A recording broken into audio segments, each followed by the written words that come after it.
Optimisme bisa jadi penyelamat, tapi juga bisa jadi penghambat ketika ia tidak disertai kejujuran dalam melihat realita.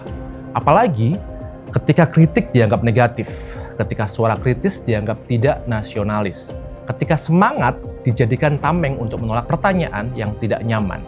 Pernah nggak dengar kalimat ini? Orang lain atau negara lain juga krisis, fokus aja ke yang positif. Pertanyaannya, apakah ini bentuk daya tahan?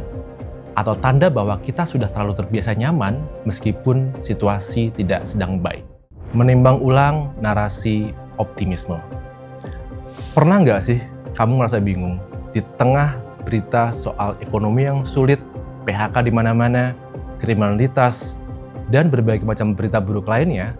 Ternyata data menunjukkan bahwa masyarakat Indonesia adalah termasuk yang paling optimis di dunia. Survei Ipsos Global 2024 mencatat 90% responden Indonesia yakin bahwa tahun 2025 atau tahun ini akan lebih baik daripada tahun sebelumnya. GNFI pun beberapa kali melakukan survei, terakhir 2023, menunjukkan indeks optimisme anak-anak muda di Indonesia di angka 7,77 dari 10. Saat ini kami pun juga sedang melakukan survei optimisme. Bahkan di tengah ketidakpastian global, indeks keyakinan konsumen kita tetap di atas 100. Artinya, mayoritas publik yakin bahwa kondisi ekonomi akan membaik. Aneh atau justru wajar? Apa ini bukti kita bangsa yang tangguh, yang terbiasa bertahan dengan harapan, atau justru tanda bahwa kita belum betul-betul berani melihat kenyataan yang ada di depan mata? Saya sendiri nggak punya jawaban pastinya, tapi mungkin ini justru saat yang tepat untuk kita menimbang ulang. Optimisme itu penting. Ia bikin kita tetap bangun pagi, tetap bekerja, dan tetap berharap. Tapi kita perlu mulai berpikir, apakah semua jenis optimisme bekerja dengan cara yang sama? Apakah kita sedang berharap untuk bergerak, atau berharap agar kita tidak perlu bergerak apapun? Kadang optimisme jadi penghibur. Tenang aja, nanti juga membaik. Udahlah, jangan terlalu banyak mikir buruk. Dan itu bisa dimengerti. Mungkin itu memang cara kita untuk bertahan. Tapi kita juga perlu hati-hati. Karena ketika optimisme tidak bertemu dengan keberanian untuk bertindak, ia bisa berubah jadi kenyamanan yang membuai. Dan rasa nyaman itu bisa membuat kita lupa bahwa masalah sebenarnya tetap ada, meski kita memilih untuk tidak membicarakannya. Optimisme seharusnya tidak muncul begitu saja.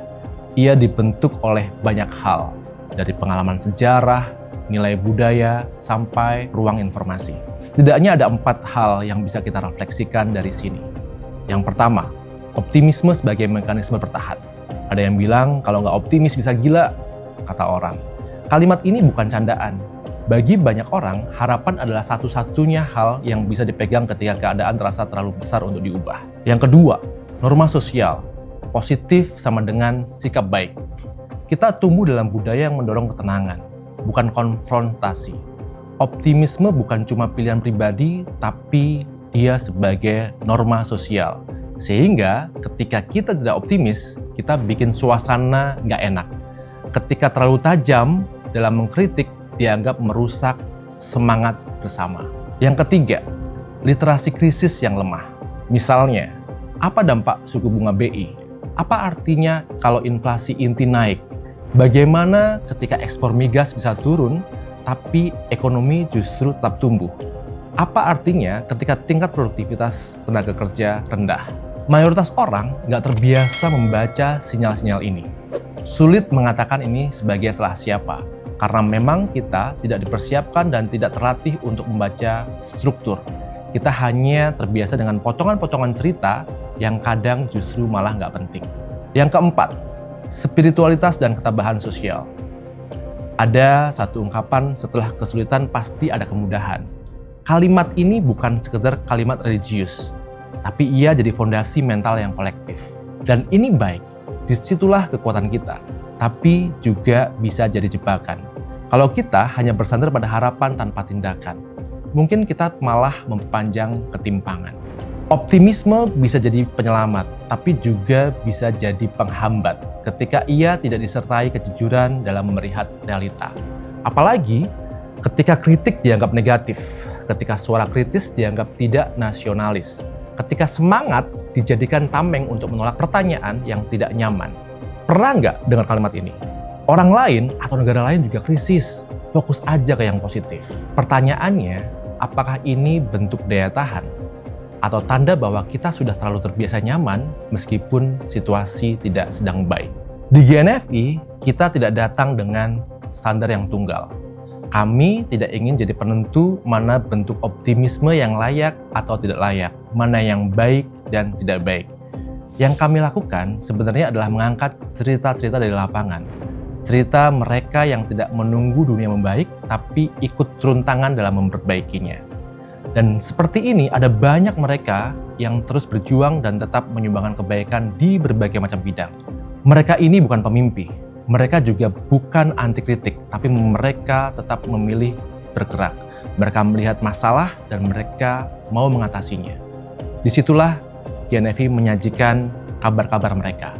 Dan itu bagi kami adalah bentuk optimisme yang paling bernyawa.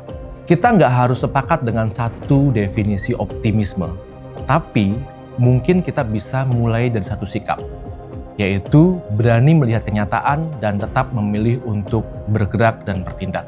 Bukan karena kita selalu yakin hasilnya akan baik, tapi karena kita tahu bahwa diam bukan pilihan yang bisa kita lakukan.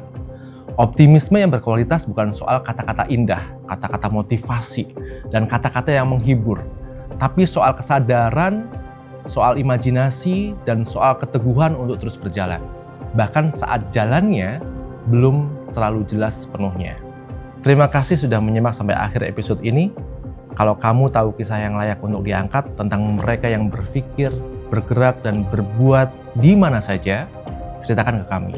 Termasuk kalau kamu punya opini-opini yang menurut kamu layak untuk disuarakan, juga kirimkan kepada GNFI. Karena setiap langkah kecil yang disuarakan bisa jadi bahan bakar harapan bersama. Sampai jumpa.